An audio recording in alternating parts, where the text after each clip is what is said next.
next property number 7 and very useful property, important property जिनका हम बहुत ज्यादा यूज करेंगे क्वेश्चंस को सॉल्व करते समय। एक एग्जांपल लेके मैं प्रॉपर्टी को एक्सप्लेन करता हूं। मैंने लिखा कि delta is equal to 538, delta is the symbol of determinant simply. फिर मैंने बोला कि अगर कोई ऐसा करे कि फर्स्ट रो पे ऑपरेट कर दे 2r1, मतलब फर्स्ट रो के एलिमेंट्स को डबल कर दे, तो लेट डेल्टा का सिंबल डेल्टा 1 हो गया। तो आप बताओ चेंजेस किसमें करोगे? चेंजेस कहां होते हैं? जो एरो लेफ्ट में लिखा होता है r1 में होंगे, और r1 के एलिमेंट्स का क्या करना है? डबल करके r1 पे कॉपी कर देना है। तो क्या आएगा? 4 r1 का डबल 3 8। आप बताओ डेल्टा की वैल्यू क्या हो गई? डेल्टा की वैल्यू निकालेंगे तो आएगी 16 माइनस 15 बनाएंगे। और अगर मैंने ऑपरेट किया इसी डेल्टा पे r1 को डबल करके लिख दिया, तो इस डेल्टा 1 की वैल्यू में क्या चेंज हो गया होगा? आप बताओ 8 इंटू 4 क्या आएगा? 32 माइनस 10 इंटू 3 30। क्या आंसर आया? 2। रिलेशन क्या है?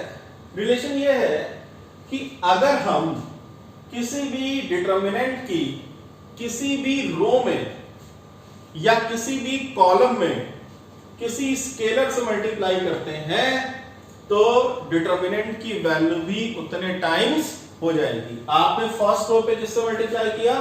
2 से मल्टीप्लाई किया, ऑपरेट r1 पे ही किया। तो अगर इसकी वैल्यू 2 है, तो विदाउट कैलकुलेटिंग दिस डिटरमिनेंट हम ये बता सकते हैं कि हाँ, अगर हम ये करेंगे तो इस डिटरमिनेंट की वैल्यू 1 का डबल हो जाएगी। कितना हो जाएगी? 2 टाइम्स हो जाएगी। एक और एग्जांपल लेते हैं। मान लो मैंने लिखा a1 b1 c1 a2 b2 c2 a3 b3 c3। अगर मैं ये बोलूं मैंने फर्स्ट कॉलम पे ऑपरेट किया 7 c1 c1 tending to 7 c1, तो आप बताओ डेल्टा 1 कितना आ जाएगा? बेटा हम ऑपरेशन केवल c1 पे कर रहे हैं।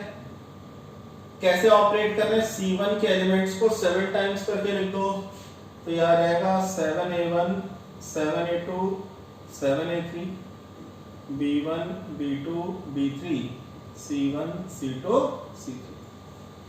तो अगर इसकी वैल्यू डेल्टा के इक्वल है, तो डेल्टा 1 की वैल्यू में क्या चेंज हो जाएगा?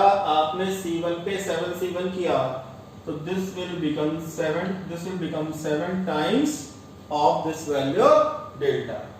तो आप किसी भी रो पे अगर किसी नंबर से मल्टीप्लाई करते हो या किसी कॉलम पे किसी नंबर से मल्टीप्लाई करते हो, तो डिटरमिनेंट की वैल्यू उतने टाइम्स हो जाएगी। बेटा इस प्रॉपर्टी नंबर 7 जब भी हम लोगों ने पढ़ी, कुछ बेसिक 2-3 पॉइंट्स हमें केवल समझने हैं, वो आप ध्यान से देखो। तो प्रॉपर्टी तो क्लियर हो गई आपको। अब मैं आपसे ये पूछ रहा हूं, मैंने इसकी वैल्यू को, इस डिटरमिनेंट वैल्यू को डेल्टा एज्यूम कर लिया। फिर मैंने बोला कि किसी बच्चे ने r1 पे 2r1 कर दिया, r3 पे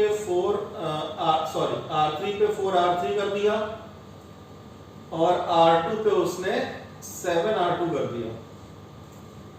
यानी फर्स्ट रो को 2 से मल्टीप्लाई कर दिया, सेकंड रो को 7 से मल्टीप्लाई कर दिया, थर्ड रो को 4 से मल्टीप्लाई कर दिया। तो जो भी इस डिटरमिनेंट में चेंजेस होंगे, रिजल्टिंग डिटरमिनेंट जो भी आएगा, उसकी वैल्यू कितने टाइम्स हो जाएगी? तो मान लो ये चेंज होकर डेल्टा 1 आ गया, तो हमें डायरेक्ट रिलेशन बतानी है। What is the relation between delta 1 and delta?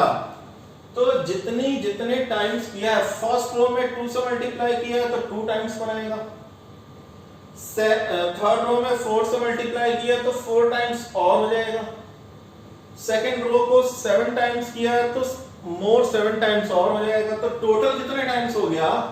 2 into 4 into 7 times delta. Direct लिख देंगे, मतलब 2 into 4 8 into 7 56 डेल्टा।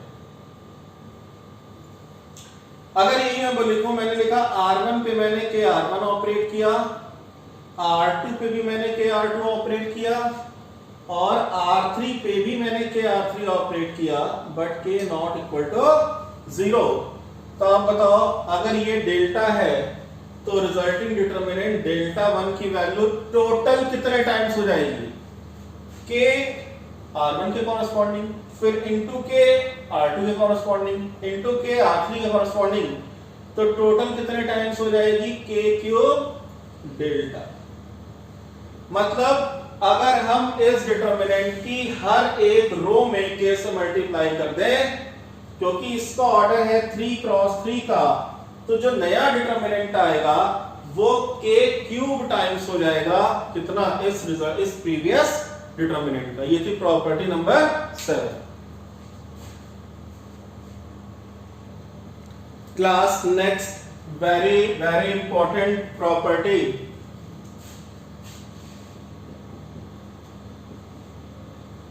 इन पॉइंट्स को बेटा बेसिकली आपको समझना है ध्यान से, कोई स्टेटमेंट फॉर्म में नहीं लिखना है, केवल समझना है।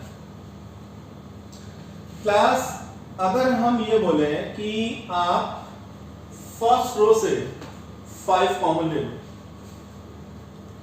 तो बेसिकली डिटरमिनेंट में जब भी हम अभी जस्ट प्रॉपर्टी 7 पढ़ के आ रहे हैं, जब भी आप किसी डिटरमिनेंट में किसी स्केलर से मल्टीप्लाई करोगे तो आपको ये बताना पड़ेगा कि आप किस रो पे मल्टीप्लाई कर रहे हो या किस कॉलम पे मल्टीप्लाई कर रहे हो।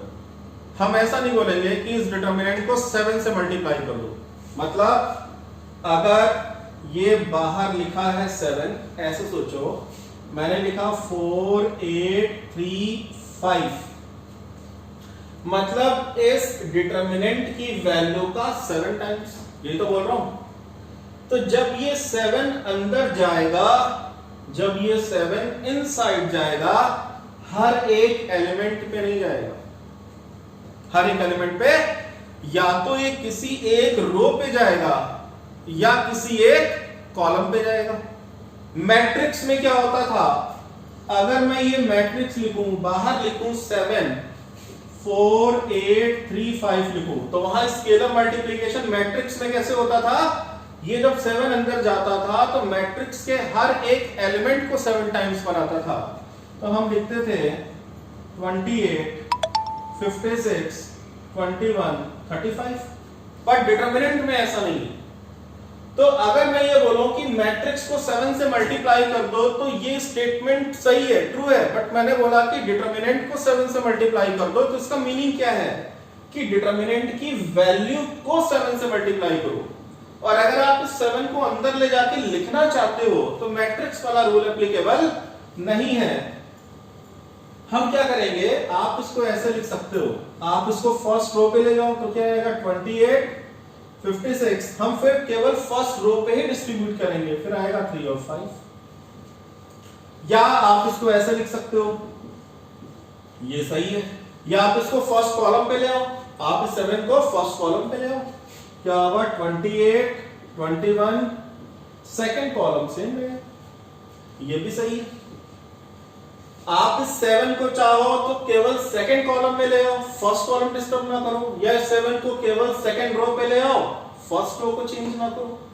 तो डिटरमिनेंट में जब कोई एलिमेंट अंदर जाता है, मल्टीप्लाई करते हैं, डिटरमिनेंट फॉर्म में लिखने के लिए या तो वो किसी एक रो पे जाएगा या किसी एक कॉलम पे जाएगा। ये चीज समझ में आ गई। अब अगर हम किसी डिटरमिनेंट से किसी नंबर को कॉमन लेना चाहते हैं, किसी नंबर को कॉमन लेना चाहते हैं, जैसे मैंने बोला कि इस डिटरमिनेंट से 5 कॉमन निकाल दो, फिर से वही चीज आ गई।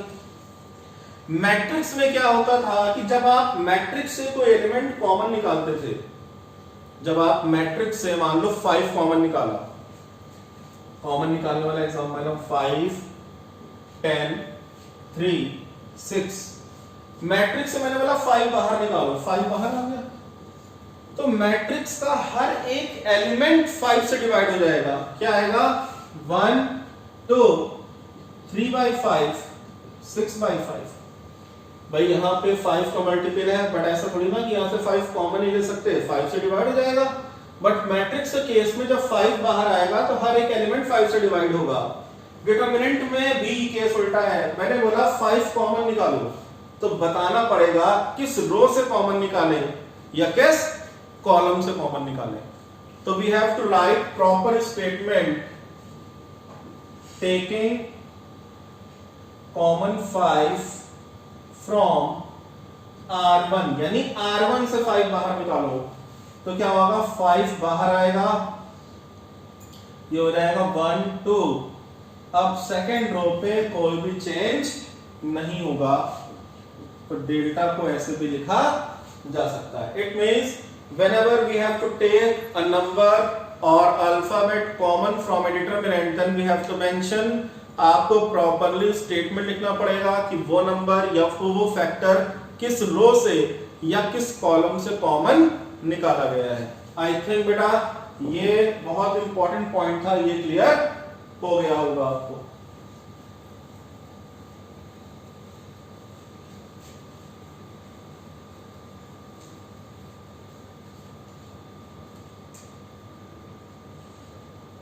Property number 9,